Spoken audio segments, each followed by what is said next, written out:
بەرهەمێکی نوێ کە ناوی دیوانی وەلی دیوانەیە بێگومان وەلی دیوانە یەکێکە لە شاعیرەکانی سەدەی هەژدە و زۆرێک لە هۆنراوەکانی با بڵێن بە شێوازی هەورامی بۆ هۆنراوەکانی با بڵێن بە شێوازێکی زۆر باش کۆنە کراونەتەوە پشت و پشت هۆنراوەکانی با بڵێن ماونەتەوە بۆ یەکەم جار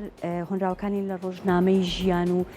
ژین بڵاو کراونەتەوە و پیرەمێردی شاعریش گرنگێکی زۆری بە هۆنراوەکانی یاخود بەرهەمەکانی دا و بەشێکی زۆری بە شێوەزاری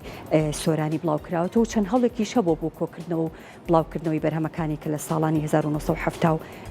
لە ساڵانی 1976دا چەند هەوڵێکە بووە بۆ ئەوەی کە بەرهەمەکانی وەلی دیوانە کۆ بکرێتەوە بێگومان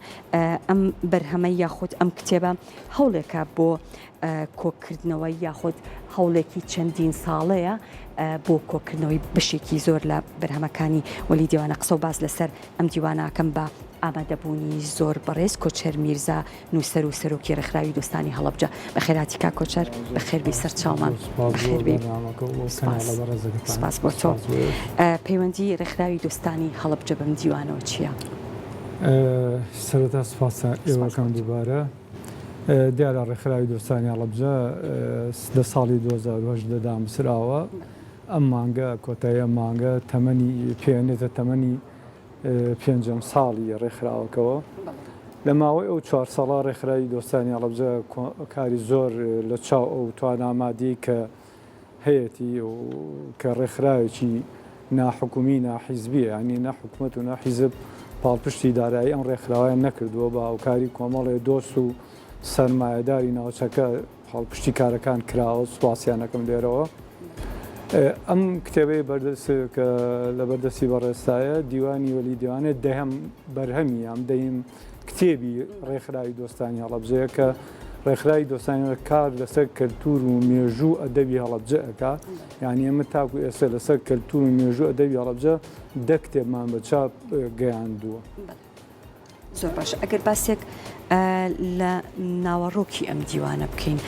ئەو بەرهەمانی کە لێرە بڵاوکراونەتەوە لە کوێتر بڵاوکراونەتەوە و ئایا ئەمە کۆی بەرهەمەکانی وەلی دیوانەیە؟ دیارە وەکو بەڕێز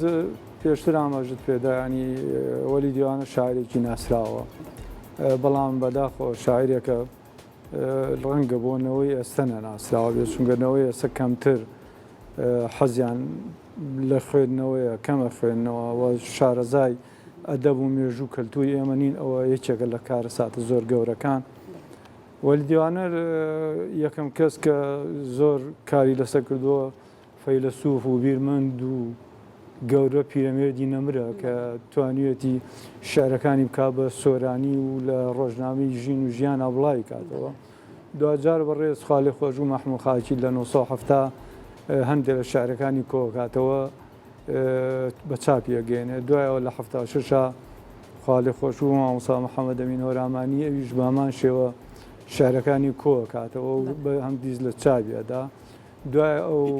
خاڵێ خۆش و مامۆستا ڕازی شاعیر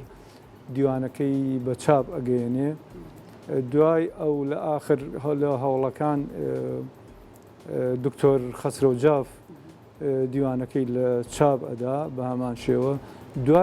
دوای دکتۆر خەسرەویش کاروان عەلی هەمتر دیوانەکەی لە چاپ داوە کۆتا هەوڵدان کۆتا ئەمانە هەردووکیان تقریبان و ئازانم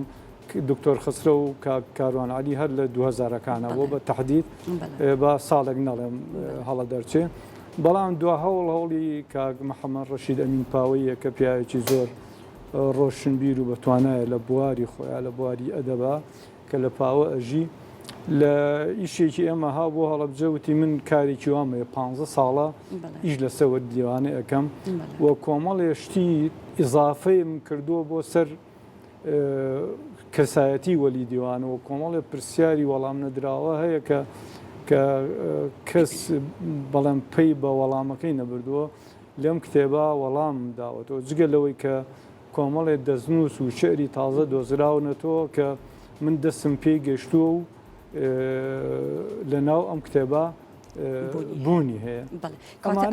ئەمانە هاندەر بوو ئەف قسە گەشت پێ بڕم ئەمە هاندەر بۆ ئەوەی کە ئێمە تەبەنی لە ڕاستی ئەم کارە بکەین و پێمان و ئێمە بە فەخر و ئەتیزازەوە ئەم کتێبەت بۆ بە چاو بەگەێنین ئەویش پێی خۆش بوو سواسیەکەین. بەڵێ تۆ باسی چەند کەسایەتیەکت کرد کە پێشتر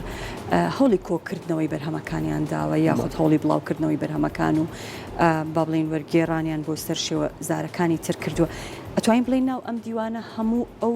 بەرهەمانە و ئەو دەستنووسانەی تایە کە پێشتریش بڵاو نەکراونەتەوە. باڵێ یەکێ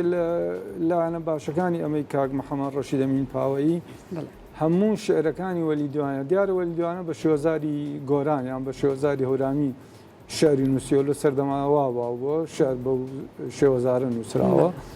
وەلی دیوانە شاعیرەکە لە سەدەی هەژدا شعری نووسیوە. ئەوەی کاک محەممەد ڕەشید ئەمین پاوەیی هەموو ئەو شعرانەیە کە بە شێوەزاری هەورامی وەختی خۆی نووسێتی وەلی دیوانە و ئەو شعرانەیش کە مامۆستا ڕازی و پیرەمێردی نەبر کردویانە بە سۆرانی لەو کتێبە بوونی هەیە. ینی ئەوەی حەزکە بە هەورامی شعرەکانی وەلی دیوانە و خوێنێتەوە تایەتی ئەو بە ڕێزی حەزەکە ئەو شعرانەی کە وەختی خۆی پیرەمێری نەبر یان مامۆستا ڕازی کردویانە بە سۆرانی لەو دیوانە بیخوێنێتەوە. بەڵێ ئەمە بە تەنها دەستنووسەکانی یاخود پارچە شعرەکانێتی یان لێکۆڵینەوەی تایە و خۆت ئاماژت بۆ کرد کە چەندین پرسیار هەبووە کە ڕەنگە کەسانێکی زۆر پێیان پێ نەبردبێ و لەم کتێبەدا وەڵامی ئەو پرسیارانە دراوە. باڵێ دوو شت هەیە لە سەر وەلی دیوانە کە ماوەی بڵێن جێی گفتوگۆ بۆ لە بواری ڕۆشنبیریە یەکەم بەداخەوە هەندێک لە ڕۆشنبیران و تا ئێسش هەندێکیش هەن کە پێیان وایە وەختی خۆی پیرەمێردی نەبر ئەم شعرانە کە بڵاوی کردوتە لە ڕۆژنامەی ژین و ژیانە ئەمە پیرەمێرد شعری خۆی بوون بەس بە ناوی کەسێک کۆبڵاوی کردو کە وەلی دیوانەیە. بەڵام خۆشبەختانە مامۆستا محەممەد ڕەشید ئەمین پاوەیی دەستنووسی لایە لە ناو دەستنووساوێنەکانی لە پشتی کتێبەکەوەیە دەستنووسێکیان هیچ زەمانێکە پیرەمێرد تەمەنی 5 ساڵ بوو. دەستنووسێکیان کە هەر شعری وەلی دیوانەی هەیە پێش ئەوەی پیرەمێردی نەمر لەدایک بێ بە 15 ساڵ پێش ئەوەی پیرەمێرد لەدایک بێ و دەستنووسە بوونی کەواتە وەلی دیوانە کەسایەتێکی ڕاستەقینە و شاعیرێکە کە وجودی هەیە. شتێکی کەش کە زۆر لەسەر وەختی خۆی لە ناوەندە ڕۆشنبیری ئەدەبیەکانە کە ئەو کاتە من خۆشم گەنج بووم تابعام بوو قسە لەسەر وەلی دیوانە ئەو ئایا وەلی دیوانە زۆر کەس ڕێی وا و کە وەلی دیوان کەسی نەخێنەوە. بەڵام دوجار دەرکەوم وەلی دیوان نەگنە خوێنەوار نییە بەڵکو خوێنەوارێکی زۆر چاکە تەنانەت بە میرزاوەلی بەناوبانگ بوو کە کەسێک لەو سەردەما پێیان بوو تا میرزا یعنی هیچێک بۆ کە لە سەردەمی خۆیان لە خوێنەوارە زۆر باشەکان بۆ ئینان نازناوی میرزا بە هەموو کەسێ نەدراوە. ئەمە یعنی ئەم کاک محەممەد ڕەشید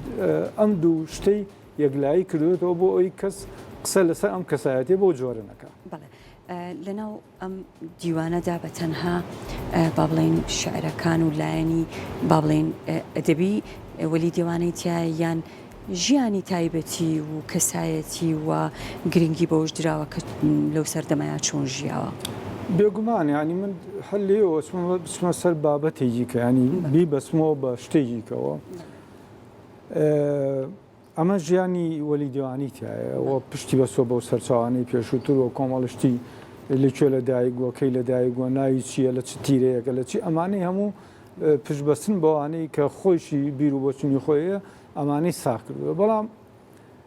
ئەوەی کە جێگەی سەرنجی منە ینی وەلی دیوانە هەر کەسایەتی ئاسایی شاعیرێک نەبووە وەلی دیوانە چیرۆکی وەلی دیوانە و شەم داستانە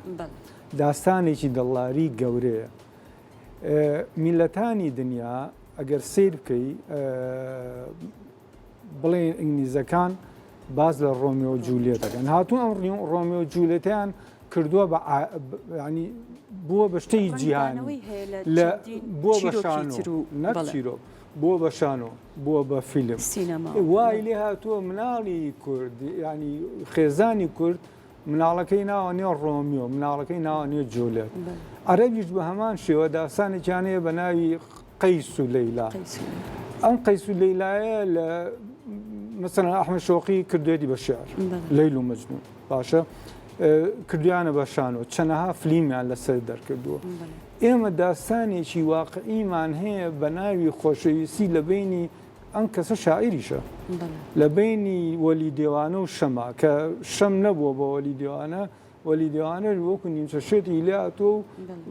ئاوارەی ئەو کەژووکێەوە بۆ سەری خۆی هەڵگرتەوە و هەچی شعرەکانشی بەسەر شەما هاتووە بەسەر شەماوتۆ. بەڵام کایە هوەری و ئەدەبەکەی ئەمە نەهاتووە ئەمە ینی تەوزیف کایان نەبووە بە شانۆگەری ینی ئەگەر مەگەر نا ئینا داسانی وەلی دیوانە شەم هیچی لە ڕۆمیۆ جیلۆت کەمتر نییە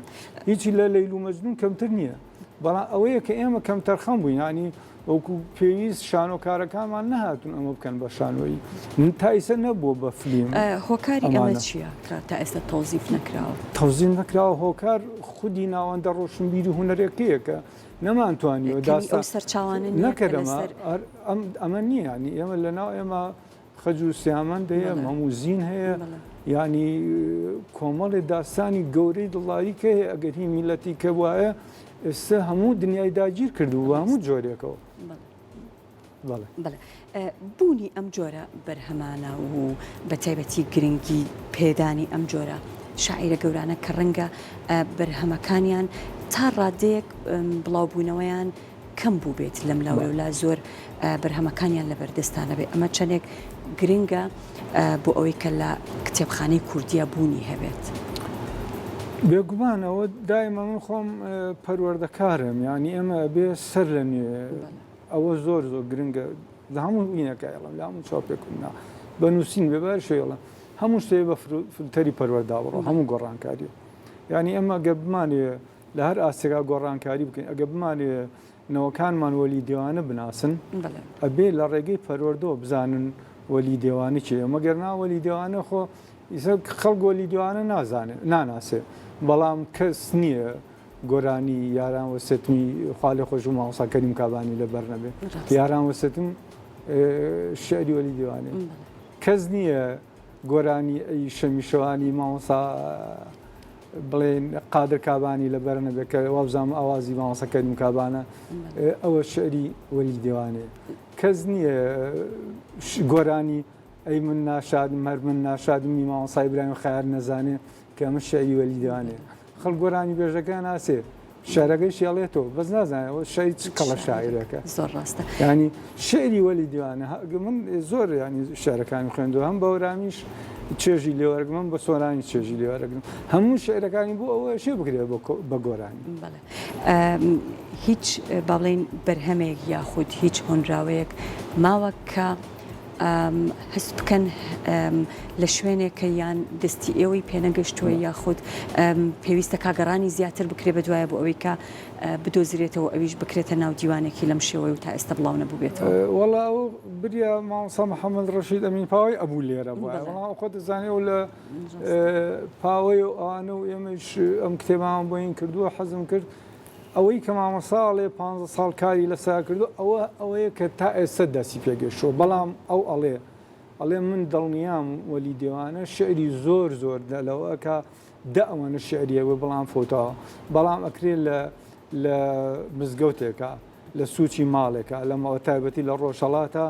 لە کەشکۆڵێکە لە بەیازێکە لە دەزنووسێکە شعری ئەم شاعیرە ئێشتا دەست نەکەوتووە وردە وردە ئەگە دەستکەوێت کەسی کەوکو چۆن وتم 5-6 جار ئەم دیوانە چاپکراوە هەرجارێ و شتێکی خراوەتە سەر ئەم جارش کەیەکی کە چاپکرا کە دۆزیەوە شتێکە خاتە سەر و دیوانەکە چاپەکە. زۆر باشە ئێوە کوڕێکخراوی دۆستانی هەڵەبجە پلانی داهاتووترتان یاخود بەنیازن کار لەسەر چ کەڵە شاعیرێک یان چ کەسایەتێکی تر وەڵای با لە بیرم نەچێت ئەمە بێ سوپاسی ئەوە بکەین کە ئەو بەرهەمی چاپکرەوە ئەو بەرهەمە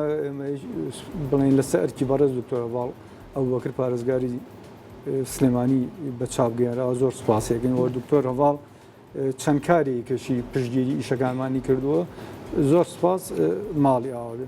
ڕێکخراوی دۆستان تەنها ئیشی ئەوە نەبووە کتێب چاپکە لە هەڵەبجا لەسەر کەلتور و مێژووی ئەدەبی هەڵەبجە بەڵکو گرنگی بە بێکێ لە کار زۆر زۆر گەورەکانی ئێمە گرنگی بەلایانی پەروەردەدا کە ئێمە تقریباً ڕێزلێنانکی زۆر زۆر گەورەمان کرد بۆ ئەو مامۆسایان تەمەنیان تاکو 45-46 لە ژیانە ماون بە مەراسی یەکێکە لەو کارانی زۆر شانازی بیۆگەم چونکە توانیمان دڵی ئەم مامۆسانە خۆشکەین کە تەمەنیان گەشتووە 85 بۆ 9 ساڵ کەسێک نەبوو تاکو سێ ڕێز لێنانیان بۆکە کە چەنەهانەوەی زۆر گرنگجا پێگەیاندوێت. یەکێک لە کارەکانی کێ ڕێکخراوی دۆستانی ئەڵەبجە ئەو کە مەزای ئەو شاعرانەی کە فەرامۆژ کراون گوێنە دراوە پیان نۆژەنی کردوێتەوە وەکو ناتقی شاعیر و ئەحمەد دلاوەر کە یەکێ بووە لەو کەسانی کە لە پێش نواندن و پێش شانۆ ئیشان لە ڕادیۆ کرد و نواندنیان کردو لە ڕادیۆ لەگەڵ خاڵێ خۆشوو ڕەفیق چالاغا لەو دەستە لە شاری بەغا ئیشان کرد و قەبرەکەی لە هەڵەبجێ ئێمە ئەم دوو قەبرەمان نۆژەن کردوێتەوە. پرۆژەی داهاتووی ئێمە دوو کتێبە کتێبێکیان هی خۆمە کە لەسەر مێژووی شانۆیە لە 1938 تا 1980 تایبەت بە شاری هەڵەبجە تایبەت بە هەڵەبجە. دەستەکانت خۆش بێ زۆر سپاس بۆ تۆ سپاس بەرهەمی تریشتان هەیە بەرهەمی کەشمانەیە کە وعدمان ناوە بۆ هاندانی گەنجان دیوانی کاک دیار هەڵەبجەیی کە شاعرێکی بەناوبانگە و زۆر شعرەکانی کراوە بە گۆرانی لای گۆرانی بێژەکانەوە و ئیشی کەی داتوان کە ئەوش من زۆر دڵم پێ خۆشە نۆژەنکردنەوەی قەبری هەردوو کەڵە شاعیر کە هەردوویان بران ئەحمەد موختار جاف و تایربەگی جاف لە پرۆژەمانە ئەوە بە جوانترین شێوە چونکە زۆر کەس لە هەموو شوێنی کوردستانەوەیە دەڵێن کو قەبری ئەحمەد موختار کو قەبری تایربەگ بەداخەوە قەبرەکەی فەرامۆش کراوە ئێمەمانە شتێکی بۆ بکەین لە ئاسی ئەو کەسایەتێک گەورە بێکە کە شایانی بۆ خەڵک ڕووی هەبێ بڵێ ئەدبوو مەسە قەبرەکەی تایربەگ ئەدبوو مەسە قەبرەکەی ئەحمەد. دەستەکانتان خۆش بێ بە هیوای کاری باشتر و زیاتر زۆر بەڕێز کۆچەر میرزا نووسەر و سەرۆکی ڕێکخراوی دۆستانی هەڵەبجە لەبیرم نەچێ ئێمە ئەو کتێوە بڵاوەکەینەوە دیوانی وەلی دیوانی هەر بۆی ڕاگەیان نێکی بەڵکو ئەگەر ئیجازەم بن ئێمە ڕۆژی شەممە لە هەڵەبجە دیوانی وەلی دیوانە لە باخچەی سنتەری کەشە بێدانی لاوان سعات 5 بڵاوکەینەوە هەر بە ڕێزێک پێی خۆش بێ ئەو کتێبە بکرێتە دەستی بەهرەمەند بێ لەو شاعرە جوانە ئێمە لە هەڵەبجە لە خزمەتیان گەورەمانە. دووبارە بەخێرهاتی سپاس بۆ ئامادەبوون زۆر.